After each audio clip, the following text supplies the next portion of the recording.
আমাদের যে বেলটা আছে এই বেলটা এখন আরাকান আর্মির দখলে, যেখানে যদিও সরকার মিয়ানমার সরকার, বাট মিয়ানমার সরকারের এই এলাকাটা তাদের কোনো দখলে নাই।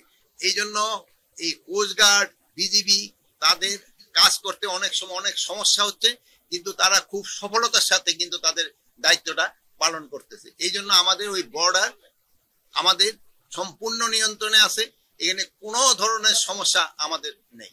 পুলিশ ভেরিফিকেশনটা উঠে দেওয়া এটা কিন্তু আমাদের অনেক দিনের চিন্তা ভাবনা, এটা কিন্তু জনগণের একটা ভোগান্তি থেকে কিন্তু রক্ষা করা হয়েছে। এখন রোহিঙ্গারা যদি, যেহেতু পুলিশ ভেরিফিকেশন দরকার হবে না এই পাসপোর্ট পাওয়ার জন্য, যাদের ন্যাশনাল আইডি আছে, এখন তার ন্যাশনাল আইডি সময়েই যেন রোহিঙ্গারা ন্যাশনাল আইডি না পায়, এই জন্য ব্যবস্থা নেওয়া হবে।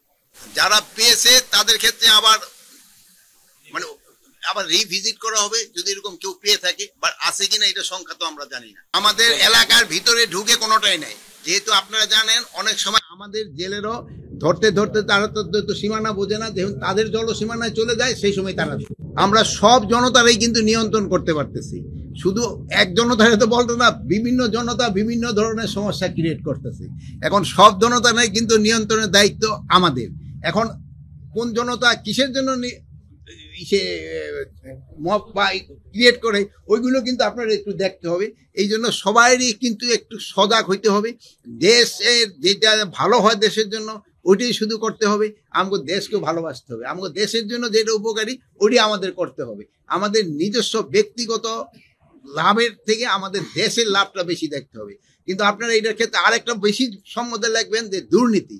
আমাকে দুর্নীতি হলো সব জায়গায় আমাকে গ্রাস করে নিছে। এই দুর্নীতিটা আমাদের কিভাবে কমানো যায়?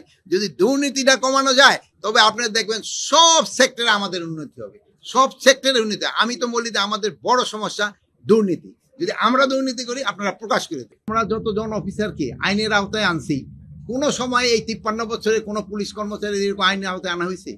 তা আপনারা বলেন কিভাবে যে আমরা অ্যাকশন নিচ্ছি না? যেখানে পাচ্ছি অ্যাকশন নিচ্ছি। অনেক সময় আছে যে রিপোর্টটা হওয়ার পরে আমাদের এটাকে ইনভেস্টিগেশন করতে হয়।